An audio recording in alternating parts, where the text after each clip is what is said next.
Glória a Jesus.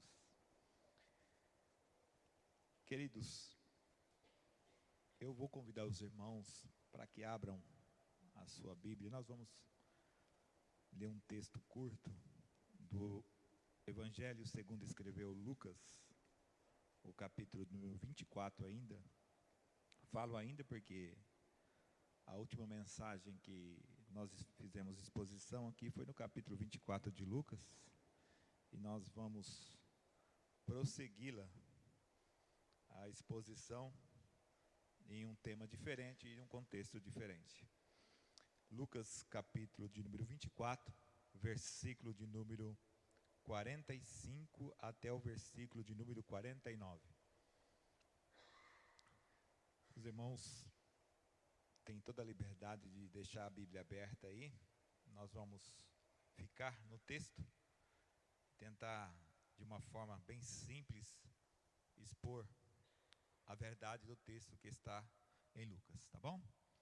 Diz assim: então abriu-lhes o entendimento para compreenderem as Escrituras, e disse-lhes assim: está escrito, e assim convinha que o Cristo padecesse e ao terceiro dia ressuscitasse dos mortos, e em seu nome se pregasse o arrependimento e a remissão dos pecados em todas as nações, começando por Jerusalém. E dessas coisas sois vós testemunhas. E eis que sobre vós envio a promessa de meu Pai. Ficai, porém, na cidade de Jerusalém, até que do alto sejais revestidos de poder. Glória a Jesus. É sabido dos irmãos que o capítulo 24 de Lucas, ele está falando da ressurreição de Jesus. Então, o escritor, na narrativa, a preocupação dele é mostrar as provas para Teófilo que Cristo ressuscitou. Então, ele começa desde o primeiro dia, no domingo de manhã, e ele vai dissolvendo a história, o caminho de Emaús, que nós, na última mensagem, pregamos. E ele continua relatando as aparições. É lógico que aqui, irmãos, é um resumo das aparições de Jesus. Jesus apareceu várias vezes.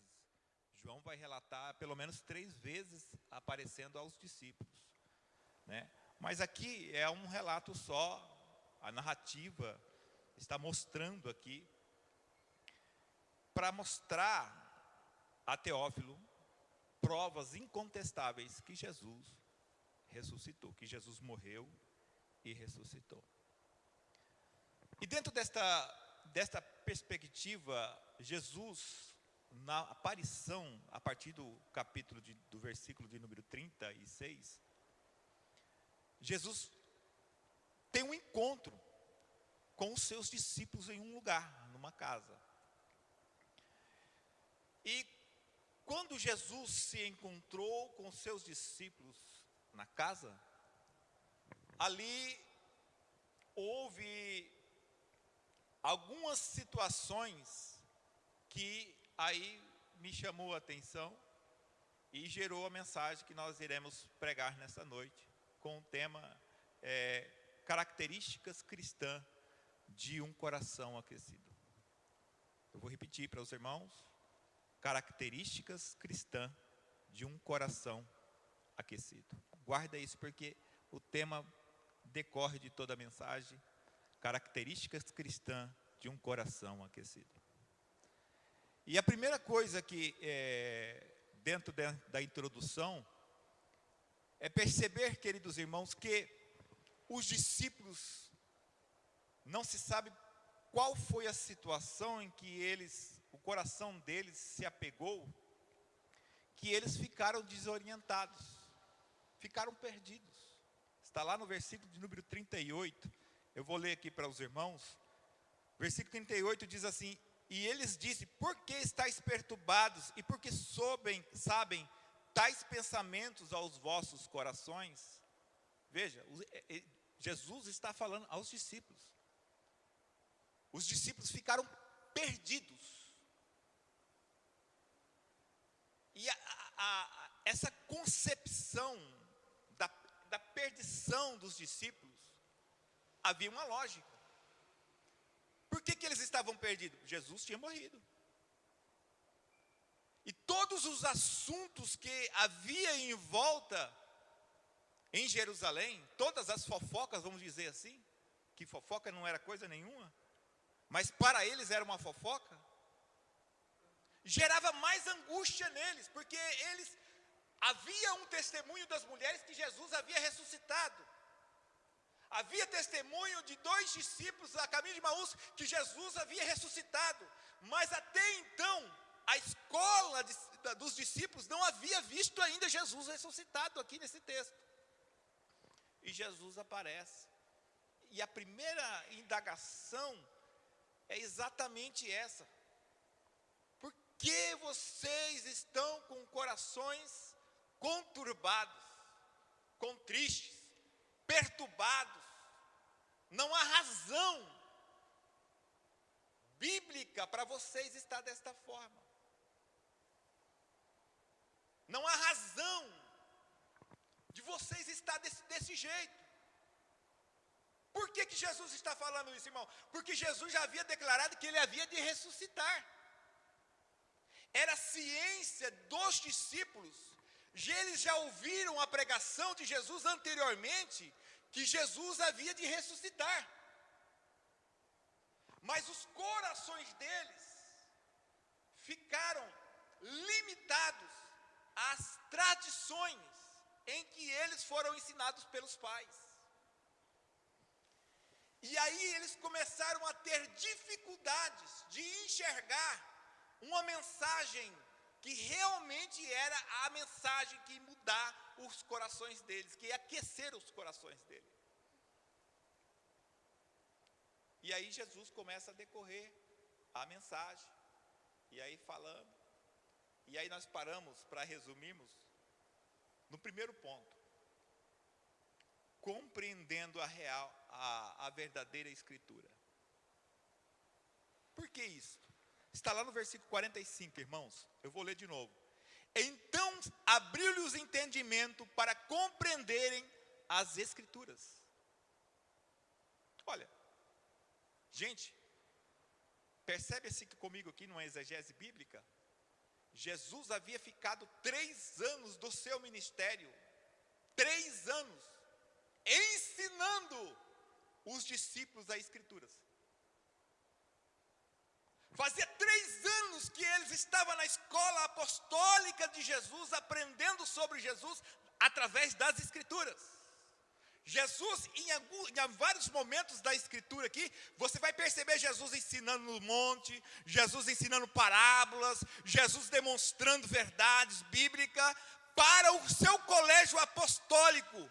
Agora, queridos irmãos, olha, eles abriu-se os olhos do entendimento para compreender, porque até então não havia uma compreensão real das Escrituras. Sabe por quê? E isso aqui é um dos primeiros aspectos de um coração aquecido. Um coração aquecido, ele conhece o real, o teor da doutrina bíblica em que ele está. Um homem que tem um coração aquecido, um homem que ele anda na observação das Escrituras, ele entende aonde ele está, para onde ele vai, e a esperança dele aonde que é. Ele sabe, ele conhece. Mas estes homens aqui, os seus discípulos, estava como que um véu. Mesmo Jesus ensinando, mesmo Jesus falando, mesmo Jesus dialogando com eles ainda não entendiam as Escrituras. E aí, irmãos, eu separei alguns pontos que faz este fenômeno acontecer no meio da igreja. Primeiro fenômeno,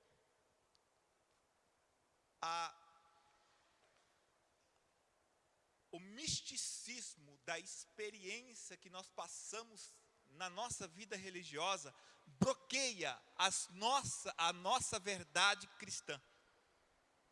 Eu vou explicar isso para vocês. Uma vez eu estava ensinando aqui, e não é só aqui, viu, irmãos? Eu já ensinei esse mesmo assunto em outros lugares. E aí eu estava falando sobre aquela teoria da maldição hereditária. E há pessoas que estão dentro da igreja ainda que acreditam nesse negócio de maldição hereditária. E aí eu estava explicando para os irmãos que não existe dentro da Bíblia um conceito teológico, bíblico, que fundamenta a maldição hereditária. A maldição hereditária que existe é o pecado. É a única maldição que estamos fundamentados nela. Aí, lógico que nós vamos preservar a irmã. A irmã veio, aí, queridos irmãos, ela veio com bom senso, veio questionar, e ela tem toda a razão de questionar, irmão. E isso é muito lindo quando a pessoa realmente, ela fala assim, irmão, eu não estou entendendo, eu não concordei com o irmão, eu não estou entendendo. Vamos tentar achar uma verdade aqui, né? Vamos procurar a verdade bíblica.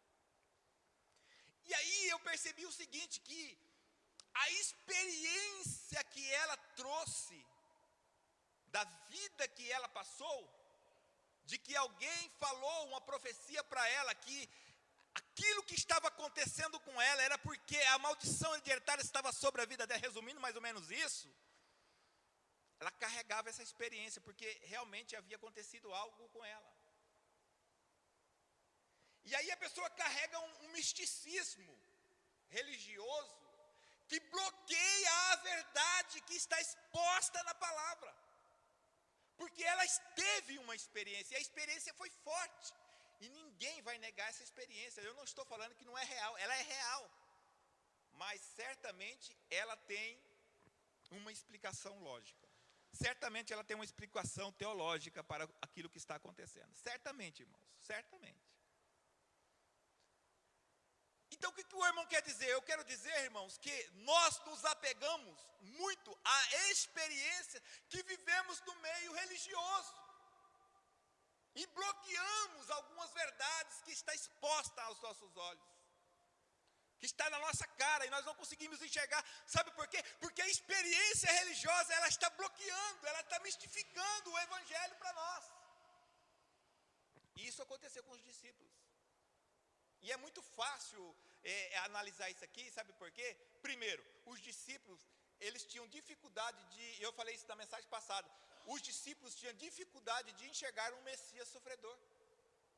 Na concepção religiosa deles, desde a infância, havia aprendido que o Messias era um homem poderoso que ia sentar no trono de Davi. E quando Jesus veio montado num jumentinho, morreu na cruz, sofreu as perseguições, foi punido como criminoso de Roma. E aí os discípulos ficaram abalados, porque não havia o entendimento da promessa que Jesus havia explicado para eles. E quando isso acontece, o nosso coração esfria, porque você se apega ao misticismo e não naquilo que é real, naquilo que é verdade. Todos nós fazemos uma interpretação religiosa, irmãos, todos nós. Quando nós olhamos para a Bíblia, lemos a Bíblia e estudamos elas, absorvemos ela, e quando vamos colocar na prática, essa prática é a nossa religiosidade. Só que a nossa religiosidade tem que estar muito próxima da verdade de Deus, para nós não caminharmos como cegos, a andarmos passos largos para o inferno. Então Jesus chegou aqui, e quando Jesus fala com eles, e Jesus fala, olha, tudo que está escrito sobre mim, nos profetas, nos salmos, havia de se cumprir. E aí ele vai falar da minha morte e a minha ressurreição está nas escrituras. Não é óbvio, irmão, uma coisa dessa? Quando você lê o evangelho, lá do começo, Não é óbvio que Jesus já está falando, olha, eu vim, eu tenho um propósito, eu vou morrer. Está chegando a minha hora, não é óbvio? Mas eles não conseguiam enxergar. Às vezes, quando eu estou dando aula aqui, aí a gente conversa muito lá em casa, né? Aí, de repente, surge alguma coisa, eu falo assim, nossa, eu estou tanto tempo na igreja, né, é um negócio tão óbvio, estava aqui, ó, e eu não sabia, não enxergava esse negócio aqui. Estava aqui, ó, bem, sabe? Mas o misticismo, às vezes, queridos irmãos, uma pregação mal ouvida, uma leitura errada, gera para nós prejuízos aos nossos corações, ao ponto de, às vezes, nós não entendermos o projeto de Deus na nossa vida. O projeto de Deus que Deus tem para você. Um coração aquecido, ele entende o que Deus tem para ele, principalmente para ele. Eu não estou falando aqui de uma promessa particular, uma promessa individual, em que você vai saber todos os caminhos e o rumo que você vai trilhar. Eu não estou falando disso. Eu estou falando que aquele que está na igreja e tem um coração aquecido, ele sabe o Jesus que ele serve.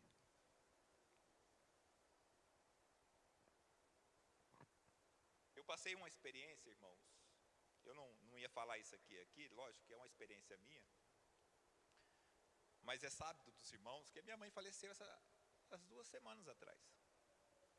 É uma coisa que baqueia a gente, né? E a gente teve que ir lá e tudo. Eu tive que pregar. No túmulo da minha mãe, tive que ir lá dar uma mensagem para as pessoas. Mas o que mais me chamou a atenção da minha família lá em casa foi saber que o projeto de Deus para nós, sabe? Você está consolado pelas coisas que você sabe que todo mundo tem que passar. Você não vai culpar Deus, você não vai culpar fulano, você não vai culpar ciclano, porque você está, sabe, pautado. O seu coração não vai se esfriar em Jesus, por elementos de dificuldade que você está passando, porque você está firmado, o seu coração está aquecido pela palavra. Quem tem um coração aquecido, de forma nenhuma, vai querer culpar Deus pela situação que ele está vivendo, querido. Mas, infelizmente, pelos misticismos sendo pregados no meio da igreja, as coisas que não são concernentes ao Evangelho, têm cegado a igreja, têm cegado o povo de Deus. E aí, irmão, quando as coisas acontecem no nosso meio, as pessoas ficam revoltadas. Revoltadas. Mas, irmãos, você tem que ficar revoltado com você, não é com Jesus, não é com Deus. Mas as pessoas ficam revoltadas com Jesus. É incrível, mas ficam. Se você ainda tem, sabe, irmãos, esse é um processo. Esse é um processo. Eu não estou falando que isso é fácil. Eu não estou falando que isso vai acontecer, sabe, num piscar de olhos. Não, é um processo. Mas é um processo que nós precisamos passar por eles. Não podemos ficar. Vocês estão entendendo? Não pode ficar. Você tem que passar. Você tem que se transcender do momento em que você aceitou a Jesus, que você está engatinhando, que está caminhando. Você tem que transcender essa posição que você entrou para uma posição mais elevada, em que o seu coração confia plenamente naquele que te escolheu e te chamou.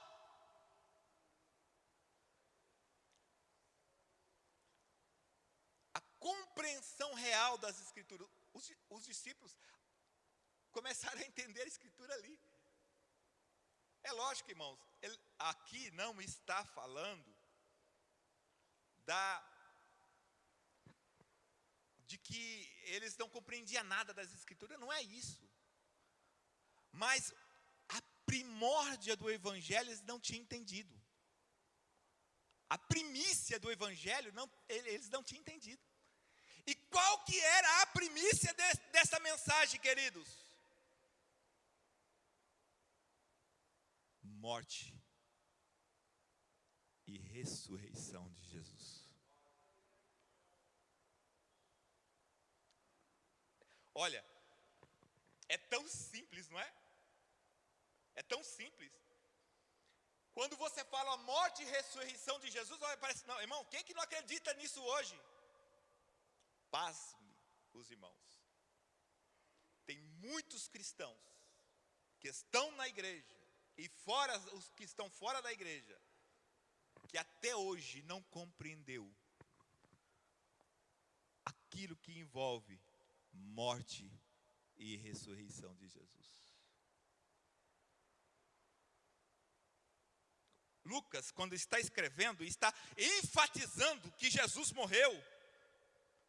E ele está enfatizando que Jesus ressuscitou. Ele está olhando para a redenção da humanidade, para a expiação da humanidade.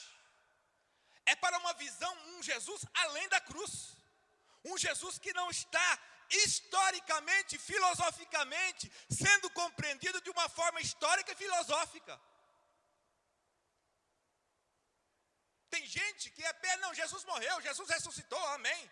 Não, irmãos, essa palavra, a morte e ressurreição de Jesus, é para gerar em nosso coração algo maravilhoso, um aquecimento na nossa alma, um momento de gratidão e de glorificação, porque você sabe que a morte de Jesus, a ressurreição de Jesus, é o método para o qual Ele escolheu e te salvou, pelo que Ele te perdoou, te curou, Ele te chamou.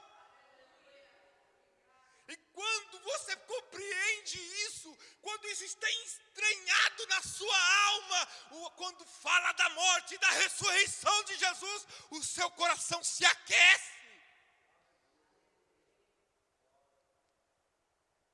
Mas não é aquele aquecimento momentâneo. Esse evangelho que estão pregando por aí, irmãos, de oba-oba, de eventos. A igreja está se movimentando por eventos. Marca um culto de ensino. Marca uma EBD. Marca e não, irmãos, nós vamos fazer uma exposição bíblica, tal dia. Veja quantas pessoas vão. Nós vamos parar para aprender a palavra de Deus. Veja quantas pessoas param para ver. Porque nós estamos, sabe, lubriados com o evangelho do oba-oba. Um evangelho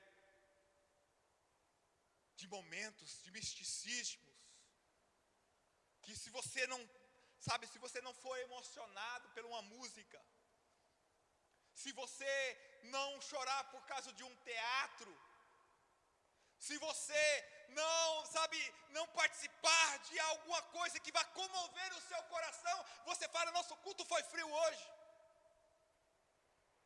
Foi frio, sabe por que foi frio hoje? Porque você não conseguiu entender a palavra, a essência da palavra de Deus. A orientação de Deus para você. Precisamos compreender a real interpretação das Escrituras para nós, aos nossos corações, para as nossas vidas. Irmãos, aí eu vou te falar uma coisa para vocês. Quem pregou para os apóstolos foi Jesus. Não foi o irmão Alessir, não, que fala errado, português errado, gagueja, esquece. Foi Jesus. Mas eles não entenderam, porque estavam, mistificados, com os corações todos voltados para uma coisa que não era real.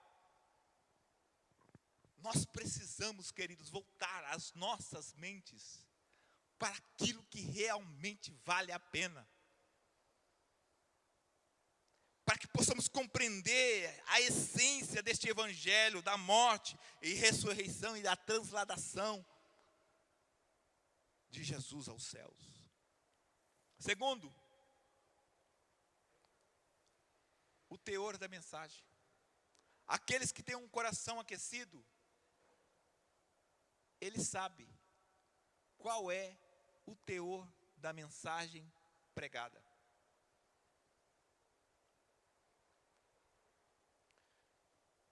Existem aqui algumas coisas que fazia parte da vida dos discípulos. Primeira, eles viviam numa bolha. Eles eram judeus religiosos. Viveram numa bolha religiosa dos judeus e dentro dos fariseus. As mensagens que eles pregaram, que ouviram desde criança, foram mensagens que diziam assim: os judeus são pessoas especiais. Nós somos detentores da promessa de Abraão. Nós somos especiais. E eles não entendiam. Jesus veio com teor. E aí Jesus falou o seguinte, irmãos, no versículo de número 46. Assim está escrito, e assim convinha que o Cristo padecesse, e ao terceiro dia ressuscitasse dos mortos. E em seu nome se pregasse arrependimento e remissão dos pecados. Teor da mensagem. Quando você analisa a Bíblia de uma forma séria, de uma forma sincera, percebe? Olha o teor da mensagem dos apóstolos. Depois que Jesus ressuscitou no ministério de Atos. Olha a mensagem de Pedro quando ele pregou. Olha a mensagem de Paulo quando ele falou. Olha a mensagem, as mensagens escritas. Em toda a mensagem de Atos dos Apóstolos, a mensagem era essa: olha, vocês precisam se arrepender, porque vocês crucificaram Jesus. Vocês precisam se converter dos seus maus caminhos. Vocês precisam largar todos esses costumes, mudar a sua mente, a sua maneira de ver a vida, para que os seus pecados sejam perdoados. Esse é o teor da mensagem. Tudo que sai disso aí, irmãos, tudo que sai fora disso aí, são orientações sociais e filosóficas. Tem na Bíblia, tem na Bíblia. Mas o teor da mensagem que deve ser pregada para a igreja, o teor que eu estou falando, a mensagem principal, não é prosperidade, não é cura divina, não é libertação. Libertação, falo culto de libertação. Não. O teor da mensagem é: arrependam-se, para que os seus pecados sejam perdoados. Arrependimento, irmãos, é uma coisa, sabe, sempre se fala na igreja que arrependimento não é remorso, não é, sabe? Eu já sei que os irmãos já ouviram bastante isso aí. Mas presta atenção aqui comigo. Quando nós estamos falando de arrependimento, o arrependimento, ele gera algumas coisas em nossos corações. E uma dessas coisas, primeiro, ela gera um certo remorso pela culpa. Todo arrependimento, quando ele começa no nosso coração, ele começa por você sentir culpa. Não há arrependimento sem primeiro diagnosticar que você está errado. Não há. Mas o arrependimento, e veja bem o que eu estou falando. Eu não estou falando que o arrependimento é a culpa. Eu estou dizendo que o arrependimento, todo processo do arrependimento, todo arrependimento passa por um processo. O primeiro processo é a culpa. Como é que você sabe que você precisa voltar, você precisa mudar o caminho, que você precisa mudar de atitude. Por quê? Porque você sabe que está errado. A culpa não é a culpa demasiada que leva à depressão. Estou falando da culpa. A culpa normal. A partir do momento que o homem tem culpa, ele sente a culpa, e o arrependimento começa a trabalhar na vida dele, leva ele para os pés de Jesus. Aí que diferencia arrependimento de remorso. Porque no momento que você tem culpa, você sente culpa, e você se afasta mais de Deus, remorso. Se você sentiu culpa, e a culpa te gerou confissão, e a confissão te chega você perto de Deus, Deus está te levando ao arrependimento. Deus está conduzindo você ao arrependimento. E a mensagem é essa, irmãos. A mensagem é essa. É engraçada as biografias que nós lemos hoje em dia, escrita hoje, da biografia bíblica e da biografia antiga. A bibliografia bíblica, ela trabalha com o seguinte: olha, o rei pecou, o rei cometeu adultério, o profeta, ele mentiu, o profeta se desviou, o profeta enganou-se.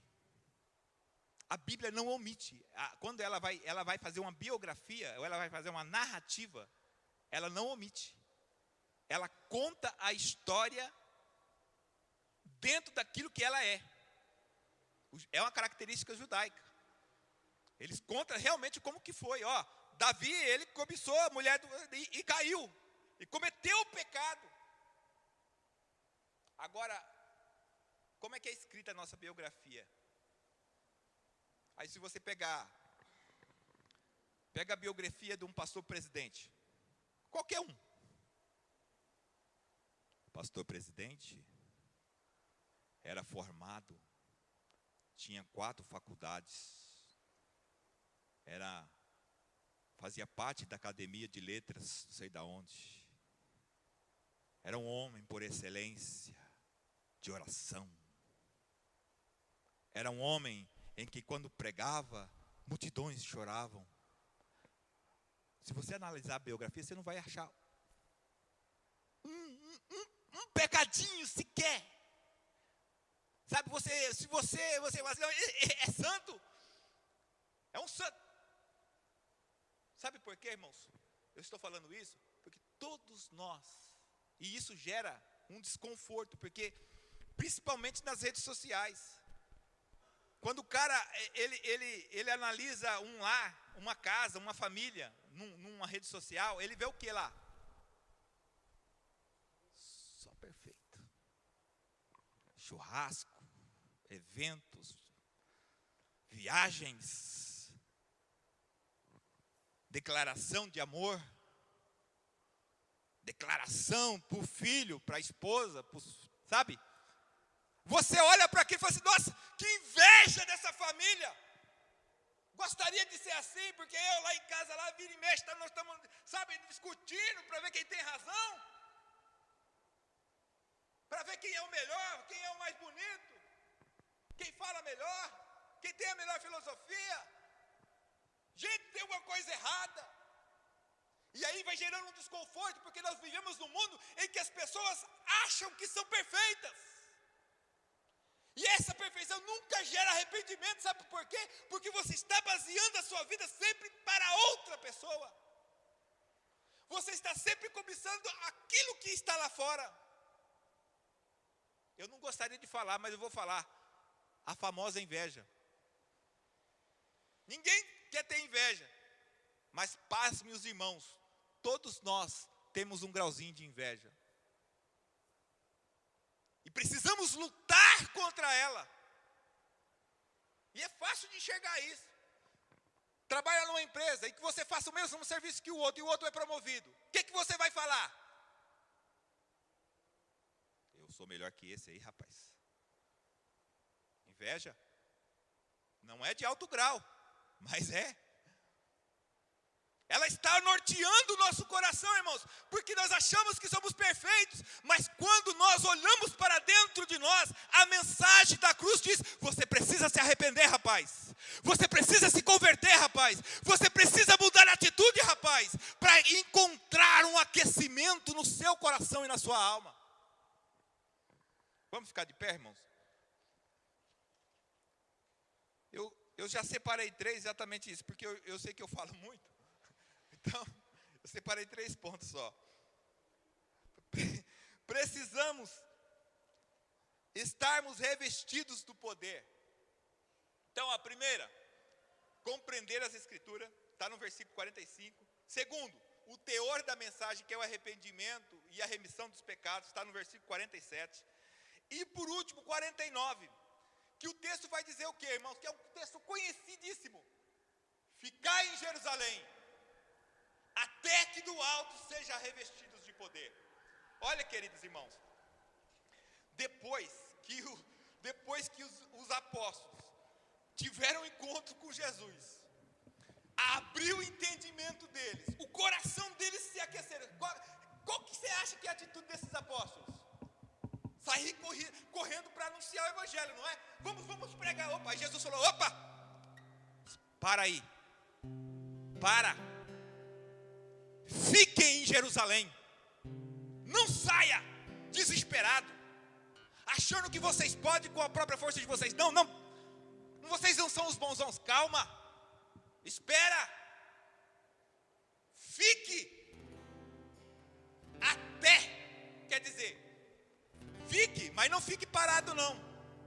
Fique adorando, fique glorificando, fique se preparando, fica orando, fica esperando que o dia em que o Espírito de Deus entrar no seu coração, a sua alma se encher de gozo e de alegria, e você sentir que Deus está chamando você, aí você vai. Aí você vai. Então, queridos,